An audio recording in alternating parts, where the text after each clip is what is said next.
दंडाधिकारी शनि का महानक्षत्र परिवर्तन। पूर्वा भाद्रपद से उत्तरा भाद्रपद में शनि की दस्तक। शनि साये में किन की अग्नि परीक्षा। किन 4 राशियों के लिए कष्टदायक समय। देखिए सिर्फ और सिर्फ धर्म ज्ञान पर।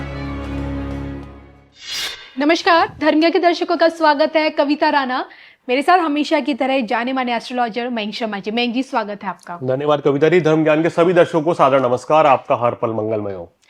ग्रह गोचर की दुनिया से लेकर हाजिर हैं कि क्या कहता है शनि का नक्षत्र परिवर्तन, जो कि हो चुका है और लगभग आने वाले 100 दिनों तक रहेगा। और देखिए, सबसे दिलचस्प बात यह है कि इस बार शनि स्वयं के नक्षत्र में यानी कि उत्तरा भाद्रपद में रहेंगे।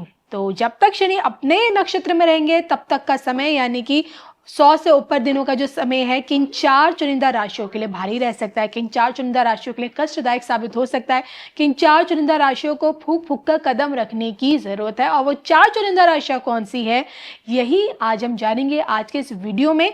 और उन 4 चुनिंदा राशियों को क्या आने वाले 100 दिनों तक सतर्कता बरतनी चाहिए, सब जानेंगे मयंक जी से जी। तो मयंक जी, शनि का नक्षत्र परिवर्तन और आपकी ज्योतिष गणना कह रही कि 4 चुनिंदा राशियों के लिए भारी है, ये मैं आपसे समझना चाहूंगी। देखिए, 20 जनवरी को शनिदेव जो है नक्षत्र परिवर्तन कर चुके हैं जी। पूर्वा भाद्रपद से उत्तरा भाद्रपद नक्षत्र में आ गए, यानी कि स्वयं के नक्षत्र में। 17 मई दोपहर 3:30 बजे तक ये इसी नक्षत्र में रहेंगे। अब एक लंबा समय रहेगा, 100 दिन से ऊपर का समय है। शनिदेव मीन राशि में बैठे हुए हैं और जब अपने नक्षत्र में आएंगे तो थोड़ी सी परेशानियां कुछ राशियों को रहेंगी।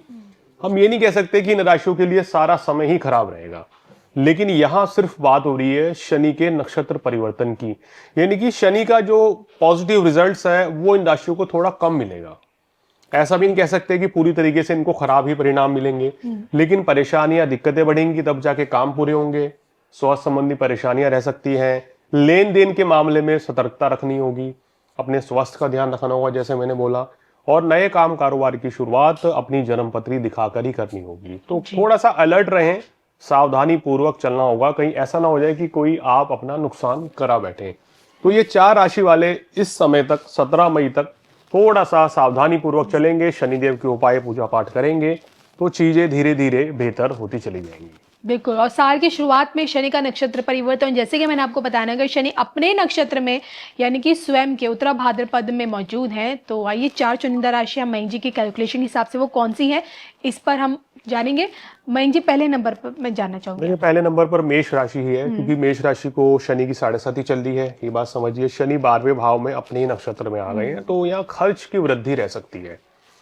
खर्चे बहुत ज्यादा बढ़ सकते हैं और खर्चे बीमारी पे भी हो सकते हैं, या जरूरतमंद की चीजों पे, या कुछ चीजें खराब हो जाएं, या कुछ हम कह सकते हैं कि अचानक से धन का व्यय होता हुआ दिखाई दे रहा है जी। तो यहाँ मेष राशि वाले इस समय फिजूल खर्ची से बचें तो आपके लिए बेहतर रहेगा। अपनी सेहत का भी ध्यान रखें, घर में बड़े बुजुर्ग की सेहत का इस समय ध्यान रखना बहुत जरूरी है। और धन का निवेश सोच समझ कर करें, किसी को पैसा उधार ना दें। जी। जो लोग विदेश में रह रहे हैं उनके लिए समय लाभप्रद है। अगर आपका काम कारोबार विदेशों से जुड़ा हुआ है, इंपोर्ट एक्सपोर्ट का बिजनेस है, तो उसमें फायदा भी मिल सकता है। और मगर यहाँ भाग्य भी थोड़ा रुक रुक के साथ देगा, तो इसलिए थोड़ा सा संभल के चलना होगा। वाणी पर संयम रख के चलें, किसी के साथ वाद विवाद ना करें, कोर्ट कचहरी के मामलों से दूर रहें, और नौकरी में या बिजनेस में अपना ध्यान ज्यादा लगाएं। किसी भी तरह का वाद विवाद करना इस समय आपको नुकसान दे सकता है, तो सावधानी पूर्वक चलेंगे तो आपके लिए चीजें कोई बहुत ज्यादा परेशानियां नहीं रहेंगी। बिल्कुल। तो ये आपने मेष राशि को बारे में बताया, तो दूसरे नंबर पर आप किस राशि को उठाएंगे? दूसरे नंबर पर सिंह राशि आती है। सिंह राशि वालों को शनि की ढैया है, और शनि अष्टम भाव में। अष्टम ढैया थोड़ी ज्यादा परेशान करती है, और जब तीसरे भाव पर शनि की दृष्टि होगी, हालांकि वहां शुक्र की राशि है, लेकिन शनि की तीसरी दृष्टि जो है इनको थोड़ा सा कार्य क्षेत्र में परेशानी दे सकती है। नौकरी व्यवसाय में कोई ना कोई अड़चने, दिक्कतें, परेशानियां रह सकती हैं। तो लापरवाही ना करें अपने काम को लेके। आज का काम कल पे मत टालें। दफ्तर में किसी के साथ वाद विवाद ना करें तो आपके लिए बेहतर रहेगा। अपनी सेहत का भी थोड़ा ध्यान रखें। यात्राएं बहुत रह सकती हैं, काम धंधे के सिलसिले में बाहर जाना पड़ सकता है, तो खान पान पे संयम बरतें तो आपके लिए बेहतर है। धन का निवेश सोच समझ कर करें इस समय। हालांकि धन लाभ भी होगा, लेकिन फ्लक्चुएशन रहेगी। कभी तो बहुत अच्छा फायदा बिजनेस में मिलेगा, कभी मिला जुले परिणाम मिलेंगे। तो शनि देव के गोचर के चलते यहाँ आपको थोड़ा सा अलर्ट होके चलना पड़ेगा। और वाणी पर भी संयम आपको रखना पड़ेगा, अन्यथा तो आप देखेंगे कि आपकी परेशानियां बढ़ सकती हैं। इसके साथ साथ ही संतान की सेहत का भी ध्यान रखें और प्रेम संबंधों के मामलों में या वैवाहिक जीवन में भी सतर्कता बनाए रखनी होगी। मनमुटाव से बचना होगा। अपने संबंधों को इस समय खराब होने से बचाएं सिंह राशि वाले। तो मयंक जी ने मेष और सिंह राशि के लिए बताया कि इनके लिए शनि का खुद के नक्षत्र में आना थोड़ा सा मुसीबतों को बढ़ा सकता है। और इसी कड़ी में तीसरे नंबर पर कौन सी राशि? देखिए, तीसरे नंबर पर राशि आती है, अगर बात करें तो धनु राशि की, जिसको शनि की ढैया इस समय चल रही है। चतुर्थ भाव में आपके शनि बैठे हैं और शनि देव के कहना चाहिए अपने नक्षत्र में आने के चलते इस समय धन संबंधी मामलों में सावधानी रखनी होगी। कोई नए काम कारोबार की शुरुआत थोड़ा सा सोच समझ के करें या अपनी कुंडली दिखा के करें। अपनी सेहत का ध्यान रखें और ज्यादा उधार लेने से बचें, मतलब रिस्क वाला काम कोई ज्यादा मत करें। रिस्क फैक्टर इस समय बढ़ सकता है जी। तो कोई भी अगर आप सोच रहे हैं कि चलिए हम थोड़ा सा रिस्क लें तो ये महंगा भी पड़ सकता है। कार्य क्षेत्र में कोई भी लापरवाही नहीं करनी चाहिए। नौकरी व्यवसाय में किसी भी तरह के इस समय बड़े परिवर्तन से बचें। सोच समझ के निर्णय लें, कोई ठोस निर्णय लें। जल्दबाजी में फैसला लेंगे तो नुकसान भी हो सकता है। इसके साथ साथ ही मानसिक तनाव थोड़ा सा बढ़ सकता है या निद्रा की समस्या रह सकती है। मन में नकारात्मक विचार आ सकते हैं। घर परिवार में कुछ वाद विवाद की स्थिति बन सकती है, तो इस चीज से आपको बचना होगा। तो ये सावधानी अगर धनु राशि वाले रखेंगे तो कोई बड़ी परेशानी, बड़ी दिक्कत नहीं रहेगी। और इस समय जो बहुत से लोग घर खरीदना चाहते हैं, प्रॉपर्टी लेना चाहते हैं, तो वो भी अगर थोड़ा सोच समझ के लेंगे, एक अच्छा निर्णय लेंगे तो बेहतर रहेगा। जल्दबाजी में कोई फैसला ना लें। बिल्कुल।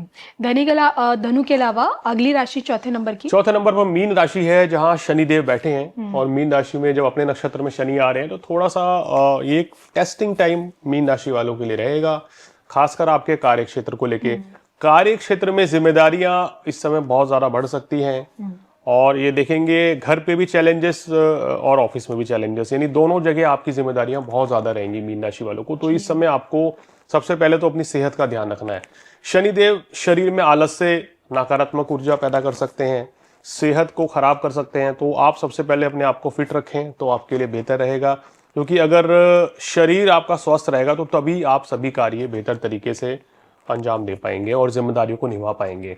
तो यहाँ जिम्मेदारियां बढ़ेंगी, काम का बोझ बढ़ेगा, घर परिवार में भी आपकी जो रिस्पॉन्सिबिलिटीज बढ़ सकती हैं, जिसके चलते कभी कभी परेशान हो सकते हैं। तो आपको यहाँ क्या होना है, अपनी जिम्मेदारियों को बहुत अच्छी तरीके से निभाना है, लापरवाही नहीं करनी है। इस समय मीन राशि वालों को कोई नए कार्य की शुरुआत सोच समझ के करनी चाहिए और गृहस्थ जीवन में भी किसी भी तरह के मनमुटाव से आप बचें तो चीजें आपके लिए बेहतर रहेंगी। बिल्कुल। तो मेष, सिंह, धनु और मीन, चार चुनिंदा राशियां जिनके लिए शनि का अपने नक्षत्र में रहना थोड़ा सा मुसीबतों को न्योता दे सकता है। और ऐसे उपाय राहत पाने के लिए देखिए, ये सभी राशि, चारों राशि वाले उपाय के तौर पे क्या कर सकते हैं कि शनिदेव को प्रसन्न करने के लिए शनिदेव को तेलाभिषेक करें, यानी उनको तेल चढ़ाएं, सरसों का तेल, बादाम चढ़ाएं, काले तिल, काले चने। और इसके साथ साथ ही अगर लोहे का दान करें, गरीब व्यक्तियों को काले वस्त्र का दान करें जी। और उनको खाना खिलाएं गरीबों को, तो विशेष लाभ देते हैं शनिदेव। शनिदेव न्याय के कारक हैं, जनता के कारक हैं, तो जनप्रिय हैं। अगर आप गरीब लोगों की सेवा करते हैं, जरूरतमंद की मदद करते हैं, तो कहते हैं ना कि शनिदेव के कष्टों में कमी आती है और शनिदेव शुभ फल आपको देने लगते हैं। इसके साथ साथ ही हनुमान चालीसा पढ़ना, शनि स्तोत्र पढ़ना या ओम शन शनिश्चराय नमः, इस मंत्र का निरंतर जाप करते रहिए, जिससे आपके जीवन में जो परेशानियां आ रही हैं वो निश्चित रूप से कम होंगी और आपके जो कार्यों में अड़चने रुकावटें आ रही हैं वो भी दूर हो जाती है।